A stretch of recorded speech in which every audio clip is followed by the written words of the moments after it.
1. Celeste Beard Johnson. Celeste Beard Johnson wasn't born into wealth. In fact, her early life was marked by instability, poverty, and a string of failed relationships. But all of that changed when she married Stephen Beard, a retired multi-millionaire broadcasting executive in Austin, Texas. At 70, Stephen was smitten with the much younger waitress who had served him at a local country club. And for Celeste, this was the opportunity she had always dreamed of. Marriage to Stephen opened the gates to a world of extravagant luxury, sprawling mansions, expensive cars, designer clothes, and private vacations. But it wasn't enough. Beneath the designer dresses and forced smiles, Celeste's life was spinning into chaos. She was reportedly battling depression, drinking heavily, and hiding a dark secret, a romantic relationship with another woman named Tracy Tarleton, someone she met during a stay at a mental health facility. While Stephen believed he had found happiness in his later years, Celeste was weaving a web of deceit and manipulation behind his back. On October 2, 1999, that web snapped. Stephen Beard was shot in the stomach while sleeping in bed. The shooter? Tracy Tarleton. The motive? Love, twisted and exploited. Tracy later told investigators that Celeste had convinced her the only way they could be together was if Stephen was out of the picture. At first, Celeste denied everything. But as evidence mounted, including phone calls, diary entries, and Tracy's testimony, the image of the grieving widow began to fall apart. The prosecution painted Celeste as cold, calculated, and driven by money. Not only did she stand to inherit millions from Stephen's estate, but she had also allegedly begun spending it before he even passed. In 2003, she was convicted of capital murder and sentenced to life in prison with the possibility of parole only after serving 40 years. Tracy Tarleton, who cooperated with authorities, received a reduced sentence. But what chilled jurors and the public wasn't just the murder itself. It was how Celeste had weaponized love. She didn't pull the trigger. She didn't need to. She found someone vulnerable and desperate for affection, and she used that person to execute her plan. A human being turned into a weapon. To this day, Celeste claims she's innocent. But Stephen Beard's death and the betrayal behind it remains one of Texas' most haunting millionaire murder cases. Because sometimes the most dangerous people in the room are the ones smiling beside you. 2. Pam Phillips. Pamela Pam Phillips once personified glamour. A former model, real estate agent, and Aspen socialite, she had access to luxury and elite circles. But beneath the stylish veneer was someone capable of orchestrating one of Arizona's most notorious crimes.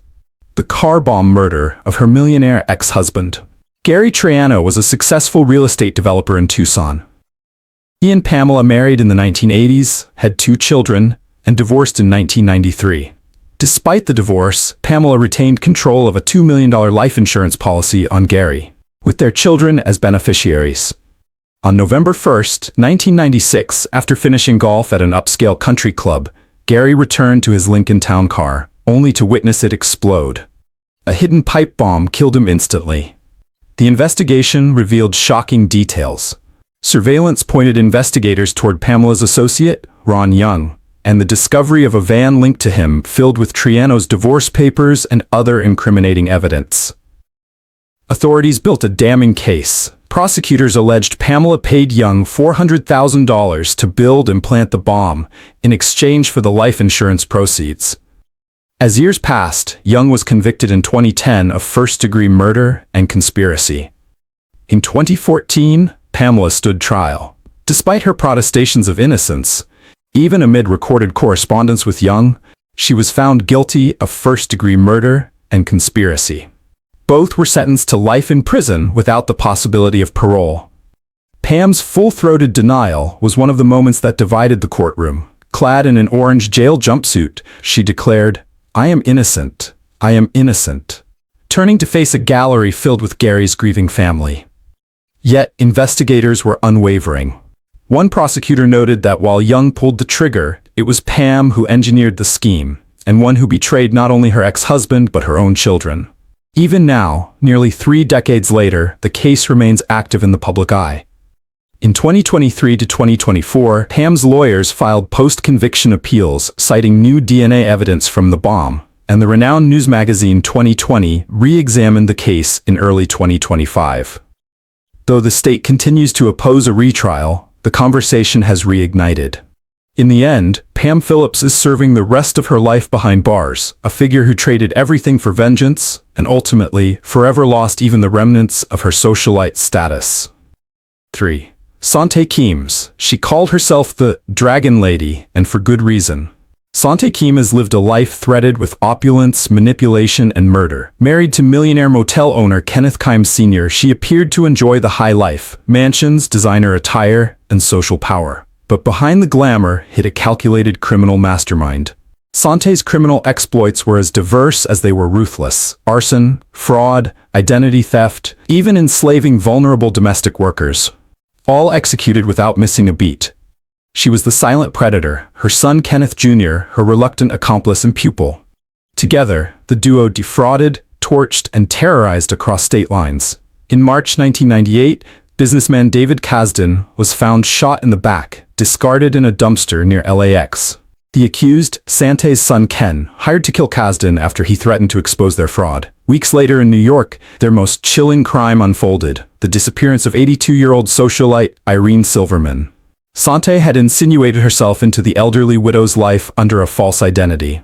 After Silverman vanished, the Keemses were arrested, and authorities uncovered shocking evidence linking them to a broader network of deceit.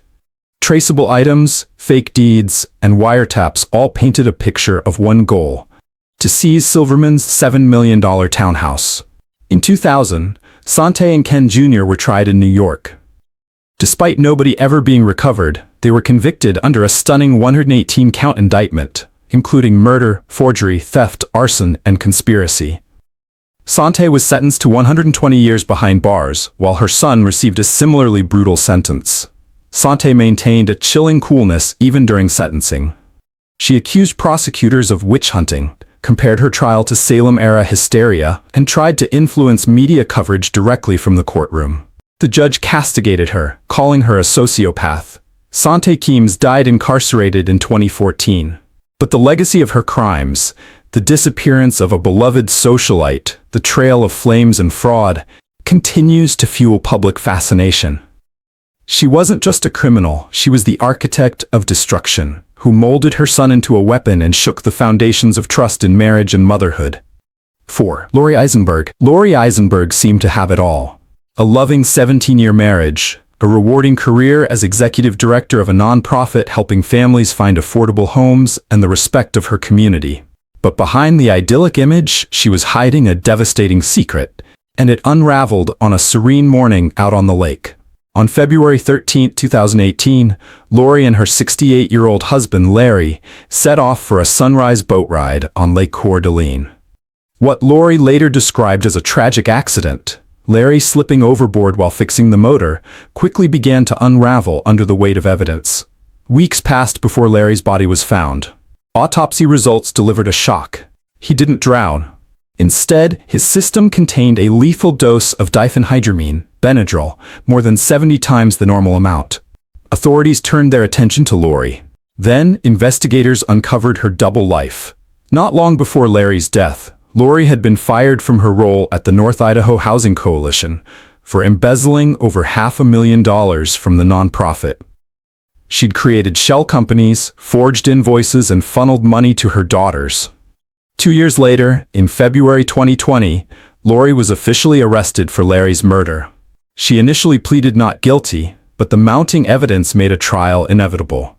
Finally, in February 2021, she entered an Alford plea to second-degree murder, an acknowledgement that the prosecution had enough evidence to convict, while still maintaining innocence. At her sentencing, the truth, and the lies, came pouring out. Lori said she had planned to kill herself that morning, using a drink spiked with Benadryl. She claimed Larry unwittingly consumed the drink while she slept.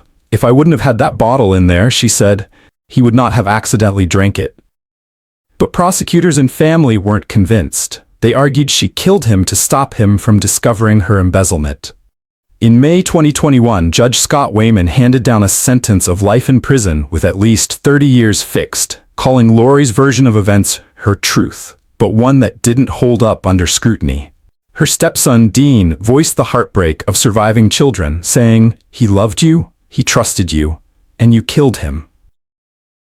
Lori Isenberg now sits behind bars at Pocatello Women's Correctional Center, slated for parole review in 2050. Her daughters remain estranged. Some testified against her in court, calling her betrayal of their father unforgivable. This wasn't a crime of passion, nor of desperation. It was cold, meticulously planned, and executed with the methodical precision it takes to turn a trusted marriage into murder. And for one family, that sunrise trip became a nightmare that will last far longer than the daylight ever will. Erika Sifrit. Erika Sifrit once lived a life of privilege. She grew up in an affluent family in Altoona, Pennsylvania, excelling in sports and academics. But beneath that polished surface lay something far darker. In 2002, Erika and her husband, Benjamin B.J. Sifrit, drew up a plan that would forever mar Ocean City, Maryland. Not with waves, but with violence. Over Memorial Day weekend, a chance encounter changed everything. The Sifrits met Joshua Ford and Martha Jeannie Crutchley, a vacationing couple from Virginia, at a nightclub. What began as friendly conversation ended behind a locked bathroom door, where the couple met a horrific fate.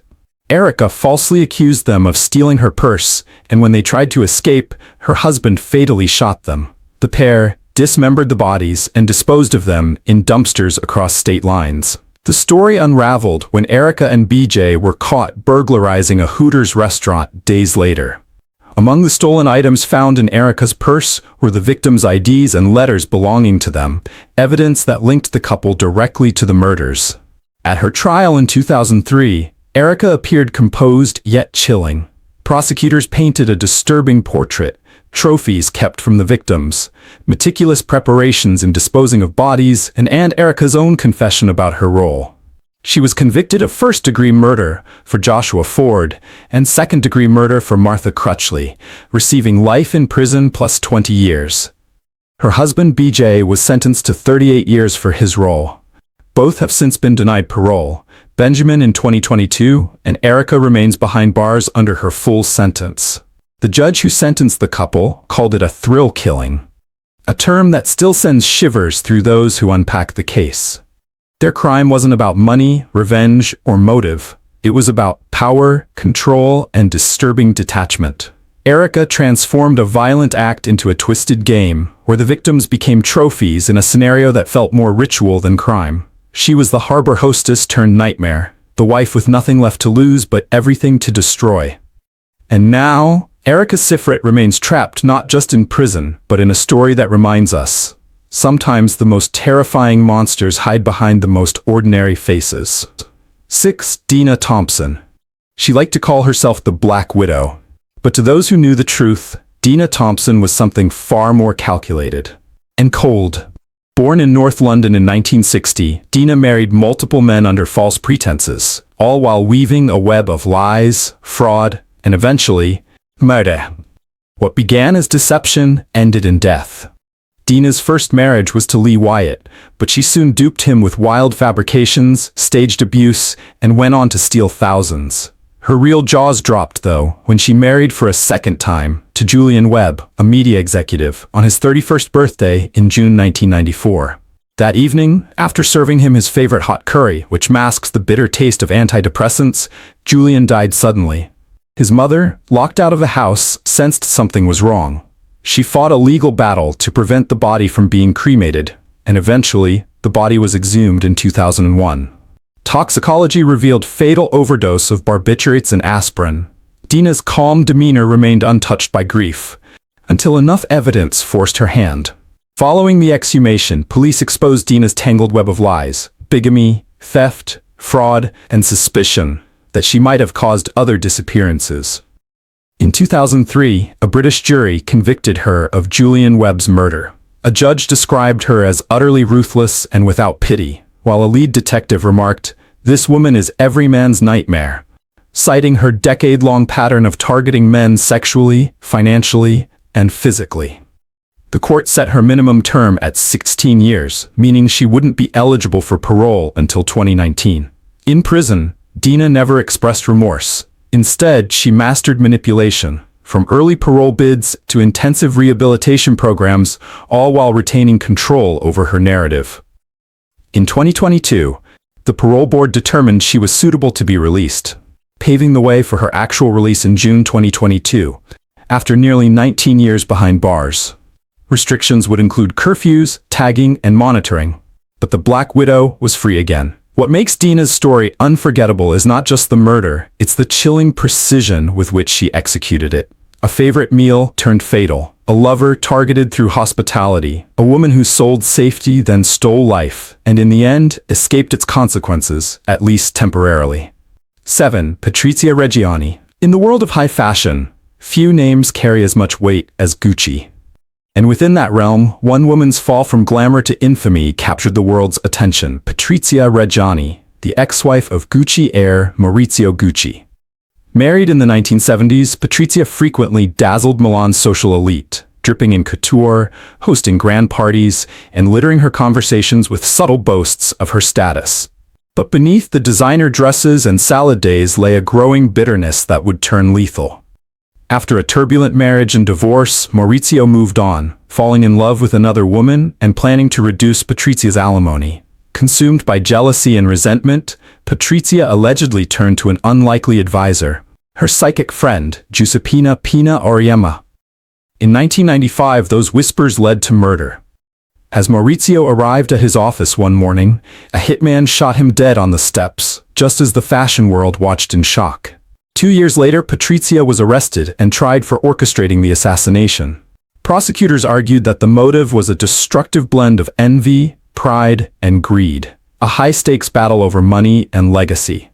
In 1998, she was convicted and sentenced to 29 years in prison, later reduced to 26 on appeal. But Patrizia's story didn't end behind bars. With good behavior, she was released after serving 18 years, walking free into a world still fascinated and repelled by her audacity.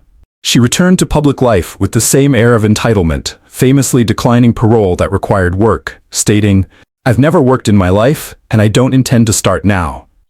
Today, she remains an enigma, the Black Widow who helped orchestrate the end of a dynasty, yet still refers to herself as the most Gucci of them all. Even after prison, she rekindled a life of luxury, seen with a pet macaw on her shoulder, adorned in Gucci, embraced by gossip columns. Her crime was royal, not for its brutality but for its betrayal, a love turned into a contract. And in the end, Patrizia Reggiani became the portrait of how wealth and privilege can mask something far more chilling. 8. Margaret Rudin. They called her the Black Widow of Las Vegas, a label she fought for decades to escape. Margaret Rudin, a reformed antiques dealer, became the centerpiece of one of Nevada's most notorious murder cases in the late 1990s. Her husband, real estate mogul Ronald Rudin, disappeared in December 1994, with his burned and dismembered remains later discovered near Lake Mojave. Ronald had been shot multiple times and left beside a charred steamer trunk. Investigators quickly turned their sights to Margaret. Margaret, meanwhile, vanished. She evaded arrest for 31 months, changing identities and moving across the country. When she was finally arrested in Massachusetts, she was extradited to Las Vegas to face a bitter murder trial. In 2001, a jury found her guilty, and she was sentenced to life in prison with the possibility of parole after 20 years. But Margaret never stopped claiming her innocence. Over the years, her attorneys argued her trial was marred by inadequate legal representation, a rush to judgment, and sensationalist media portrayal. In 2020, after nearly 2 decades behind bars, she was granted parole and released, although her murder conviction remained intact. The real dramatic turn came in 2022, when a federal judge vacated Margaret's conviction, ruling that she had been denied fair legal counsel at trial. The state declined to retry her. In December 2024, a judge formally dismissed all charges with prejudice, legally clearing her of the crimes she once served time for. Now in her 80s, Margaret has filed a wrongful conviction lawsuit against Nevada. She has consistently maintained she had no part in her husband's death, and now armed with her vacated conviction, she's demanding restitution, support, and a formal certificate of innocence. The twist in Margaret's story is the mirror it holds up to our justice system. A seemingly solid case, a long prison sentence, and decades behind bars, all ultimately erased by procedural errors. Her case asks the question, What happens when the verdict is wrong, and how many other black widows might have been silenced unjustly? 9. Adriana Almeida. In 2005, René Senna won $52 million in Brazil's Mega Sena lottery. His life changed overnight. Luxuries, status, and a lavish lifestyle followed. But his sudden wealth also brought danger from someone he thought he could trust. Enter Adriana Almeida, his much younger wife, the lottery widow. In January 2007, René was assassinated in Rio Bonito. Two masked men on a motorcycle shot him multiple times outside a local bar. Not as a burglary, but a calculated execution. Investigators quickly ruled out robbery. His watch and ring remained untouched. The motive? It seemed Adriana stood to inherit his fortune.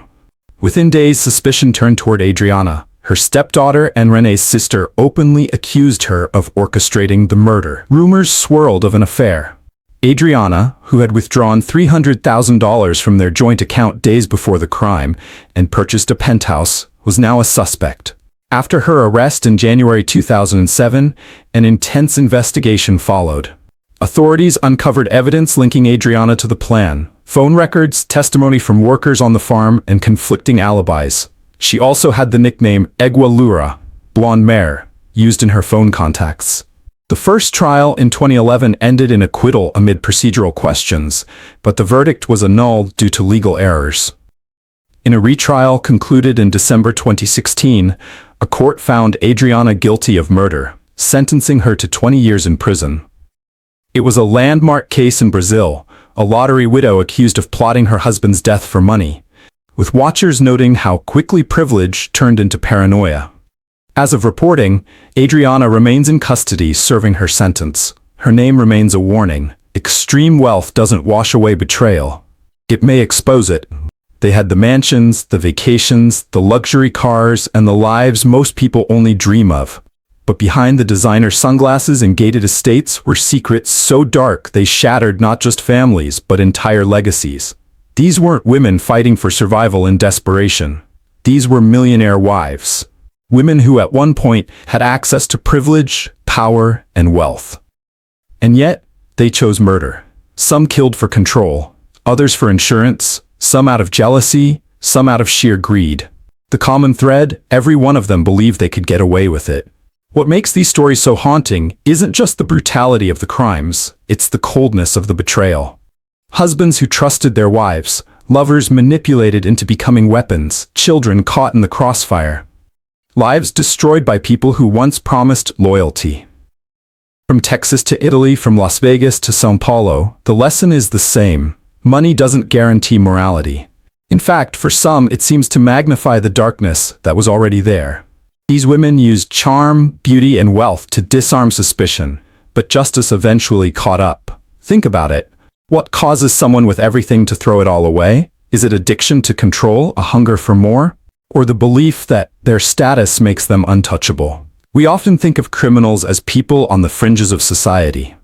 But sometimes they live right at the center of it, smiling in family portraits, shopping in designer stores, sipping champagne while planning someone's death. So now it's your turn. Which of these stories shocked you the most? Do you believe wealth made these crimes easier to commit, or just harder to believe? And after hearing all of this, do you think justice was truly served in each case? Comment your thoughts below. Like this video if you were captivated by these stories. And don't forget to subscribe for more real true crime cases that reveal what people are capable of when love, loyalty, and luxury collide. We'll see you in the next one.